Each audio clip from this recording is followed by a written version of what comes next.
Então, gente, continuando aqui a nossa aula, o autor chega a colocar, eu vou até ver a expressão que ele coloca aqui, olha, não é mais possível tratar da libertação do ser humano independentemente do cosmos, ou seja, de toda a criação, de todo o universo, de onde ele está inserido. O que acontece, né? É que o ser humano ele se desenvolveu no nível sociopolítico, econômico, né? Mas muitas vezes nessa questão da salvação, libertação cristã, a gente deixou de lado essa visão também mais integral. Então, quando nós pregamos a salvação, a gente não prega só do inferno. Claro, isso aí é o fim maior, mas nós já começamos a viver a salvação aqui nessa terra, que é a plenitude da vida, que, claro, ela vai ser completa quando a gente chegar no reino dos céus. Mas a gente já começa a experimentar aqui os reflexos dessa salvação que houve em Cristo Jesus.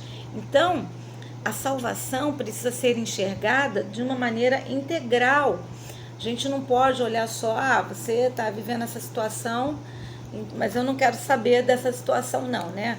Então, às vezes, nosso bairro, você não tem coleta de lixo, as pessoas jogam lixo dentro do rio, e eu não sei quais são os desafios que tem aí no seu bairro, e a gente simplesmente ignora. Eu lembro uma vez quando nós pastoreávamos a igreja metodista em Fazenda da Bica, no bairro ali de Cascadura, Quintino. Olha que coisa interessante, isso já tem bastante tempo, mais de 10 anos. E nós víamos que a rua, ela não tinha um cuidado que precisaria. Então, meu marido um dia marcou o pastor Carlos Henrique para a gente limpar a rua. Cada um trouxe sua vassoura, pá, e nós pegamos sacos de lixo, sacolas para colocar o lixo, e alguns irmãos com enxada para tirar aqueles matinhos que ficam às vezes na calçada, né? E nós começamos a limpar a rua.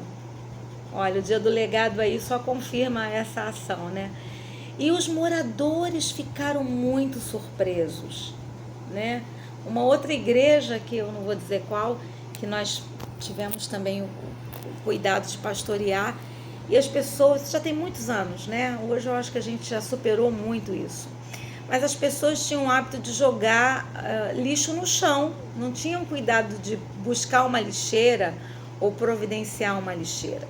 E um dia teve uma festa na igreja, e não sei se de aniversário da igreja, eu sei que tinha bolo.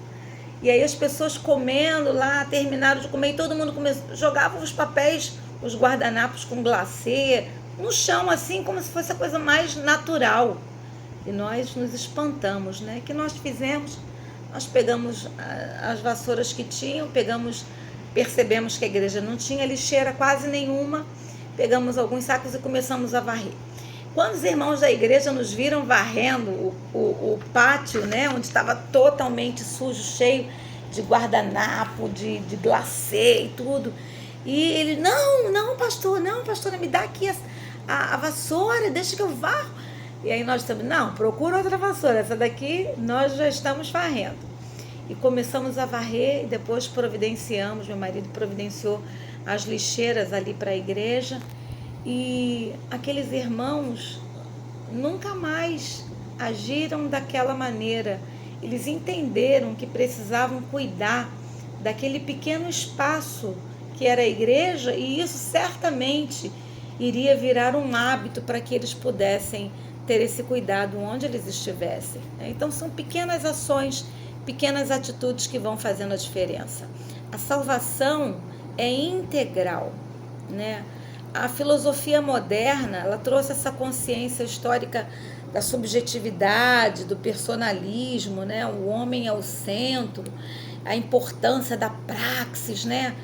E muitas vezes, por causa disso, a teologia se desenvolveu mais na teologia da história, para dar conta desse mundo moderno e pós-moderno que foi sendo aí desenhado. E muitas vezes as outras ramificações da teologia foi ficando descuidada ou foi ficando mais de lado, como por exemplo a teologia da criação.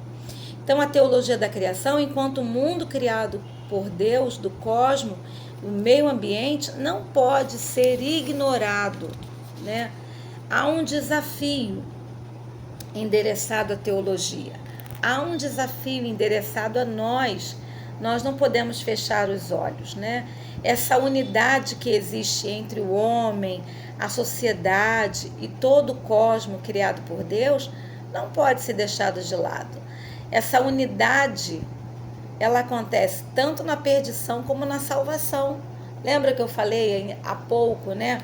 Que esse ser humano, ele precisa se relacionar com ele, com Deus, com o meio ambiente, com outro ser humano, e o pecado destrói todas essas relações.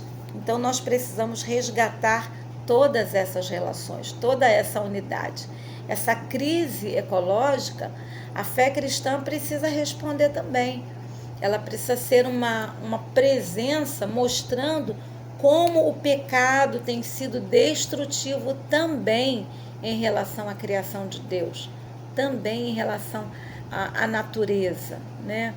É por isso que a teologia da criação, ela exige essa complementação na teologia da salvação, ou seja, quando vamos pregar a salvação em Jesus, temos que pregar essa salvação que muda a vida do ser humano em todos os aspectos, em todas as suas relações.